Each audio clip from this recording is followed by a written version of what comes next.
All right, welcome back to my channel, SF Driver here. I got some news from Lyft today. I am a shareholder, and as a shareholder, Lyft itself, they sent us these materials to review, company statement, how they did financially for last year, and so forth. And actually, there is a shareholder vote. So as a shareholder, they're asking for my proxy vote. I looked at it, it's just, do I approve of these board of directors, this and that, just a few things. But aside from that, I read the pretty much a letter from the Lyft CEO David Rysher. He's been the CEO for the past year, so he did some rundown on the numbers on how the company's doing, this and that, and stuff that they're doing for the drivers, because I am a driver, and for the passengers and so forth. So let's take a look at this letter from Lyft CEO David Rysher. All right, so this is the statement that I received from our Lyft CEO David Rysher. I'm not sure if this is for the general public that was released. I received this as part of a shareholder for the proxy vote that's coming up. The proxy vote, it just mainly pertains to board of directors. If I approve, yes, this and that, and a few other line items. But Lyft Proxy Statement 2024. And here we have a letter from the CEO. And just to summarize it, he pretty much says that he's been the CEO for the past year. And during that past year, there's been a lot of changes. He says it's been a hell of a ride, and he's been loving every minute of it. And then right here in the second paragraph, it outlines the performance of Lyft for the past fiscal year 2023. They go by quarters, so quarter 1, 2, 3, and 4. And it highlights that every quarter in 2023, ridership increased. Okay, first quarter of last year, 17%, second quarter, 20%, third quarter, 26%. Or did I mistook that? Okay, fourth quarter was 26%. So year over year, it's been increasing. And also it highlights that in the fourth quarter of last year was the first year that they were profitable.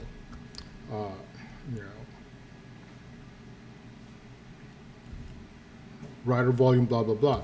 Now, this is what's interesting right here in the same paragraph. This is just a lot of this information was already released in the past year, but let's go and highlight this. Because a lot of drivers out there feel that we even had that strike on the February 14th Valentine's Day strike that was out there. There was a lot of news coverage regarding that, but pretty much that's that the companies, Lyft, Uber, they're taking too much from the rider payments and not giving enough to us. But just imagine the way they do their accounting. They made $13.8 billion in 2023. And out of the $13.8 billion, only $222.4 million is what they're reporting as profits. Okay, and the fourth quarter of 2023 is the first quarter that they were cash flow positive. Okay, something to keep in mind. 709 million human interactions. So Lyft is also counting not just rideshare. In here, they're also counting the bike rentals and scooter rentals as well. But for sure, the vast majority of that 13.8 billion comes from rideshare. Okay. And then the rest of this, it's stuff that they've done to improve passenger experience, on-time pickup, this and that. Women Connect is just as another one of them. Okay. And here, drivers' earnings commitment. So they've announced that 70% minimum floor out of rider payments goes to the drivers after expenses. Okay. Now they have expenses just like any company.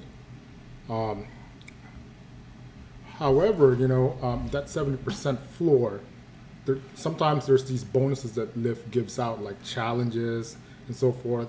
I drive an EV, so there's an electric vehicle bonus.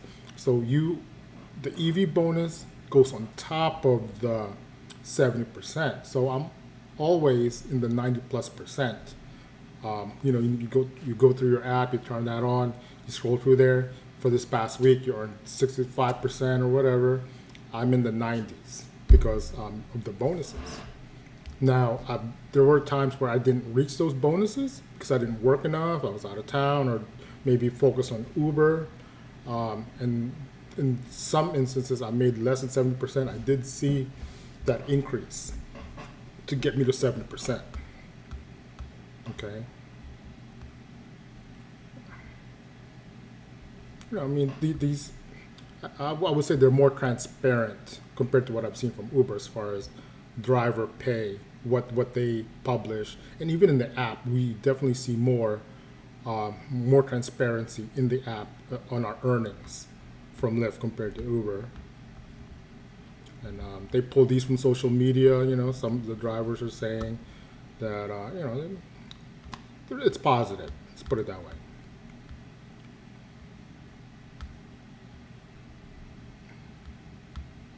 Okay. So on the bottom, this is for the shareholders and so forth. So let me go back up that I wanted to highlight when they discussed more of the expenses. Let me see if I could find that, glancing at it. They did a nice breakdown of expenses here. Right here. Riders pay a fare to drivers through the app. We ensure that insurance costs, taxes, tolls and fees, and other expenses are paid to respective parties. We operate the platform. Software and all of that is through them. So they take care of all. So you have software engineers, all the web developers, the advertising teams, and so forth.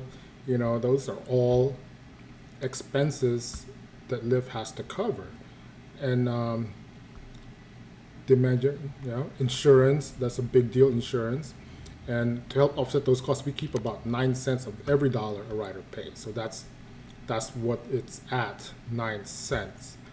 That still leaves the drivers with the lion's share of rider payments. I mean, out of a dollar, 9 cents is 9%. So technically, we're at what, 91%?